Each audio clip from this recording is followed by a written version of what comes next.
একটা বিষয়ে সবাই জানতে আগ্রহী, কখন আমাদের সরকার বিদায় নেবে। এটার জবাব আপনাদের হাতে। কখন আপনারা আমাদেরকে বিদায় দেবেন? আমরা কেউ দেশ শাসনের মানুষ নই। আমাদের নিজ নিজ পেশায় আমরা আনন্দ পাই।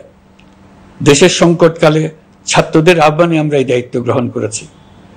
আমরা সমস্ত শক্তি দিয়ে এই দায়িত্ব পালন করব। আমাদের উপদেষ্টা মণ্ডলীও এই লক্ষ্যে উদ্বুদ্ধ হয়ে সবাই মিলে একটা টিম হিসেবে কাজ করে যাচ্ছি। কখন নির্বাচন হবে সেটা সম্পূর্ণ রাজনৈতিক সিদ্ধান্ত, আমাদের সিদ্ধান্ত নয়। দেশবাসীকে ঠিক করতে হবে আপনারা কখন আমাদেরকে ছেড়ে দেবেন। আমরা ছাত্রদের আহ্বানে এসেছি, তারা আমাদের প্রাথমিক নিয়োগকর্তা। দেশের আপামর জনসাধারণ আমাদের নিয়োগ সমর্থন করেছে।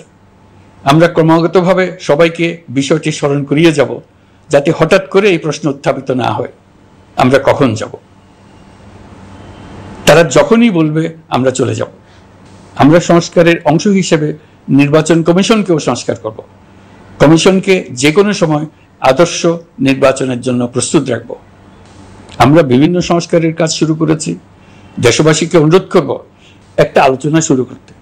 আমরা সর্বনিম্ন কি কি কাজ সম্পূর্ণ করে যাব, কি কি কাজ মোটামুটি করে গেলে হবে। এই আলোচনার মাধ্যমে আমরা একটা দিক নির্দেশনা পেতে পারি। তবে চূড়ান্ত সিদ্ধান্ত রাজনৈতিক সিদ্ধান্ত, সেটা রাজনৈতিক আলোচনা থেকেই আসবে।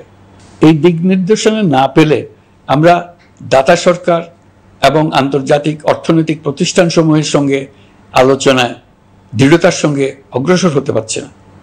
আমি নিশ্চয়তা দিচ্ছি, আমরা আমাদের পক্ষ থেকে মেয়াদ বৃদ্ধির কোনো প্রশ্ন তুলব না।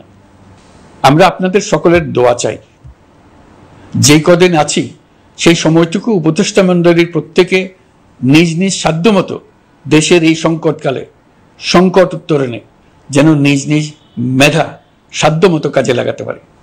নতুন বাংলাদেশ গড়ার যে সুযোগ ছাত্র জনতার রক্তের বিনিময়ে আমরা অর্জন করলাম, আমরা আমাদের মতানৈক্যের কারণে সেটা যেন হাতছাড়া করে না ফেলে, এটা আমরা নিশ্চিত করতে চাই। এই সুযোগ এবার হারিয়ে ফেললে আমরা জাতি হিসেবে পরাজিত হয়ে যাব। শহীদ, আহত এবং জীবিত ছাত্র জনতার কাছে আমরা প্রতিজ্ঞাবদ্ধ থাকতে চাই।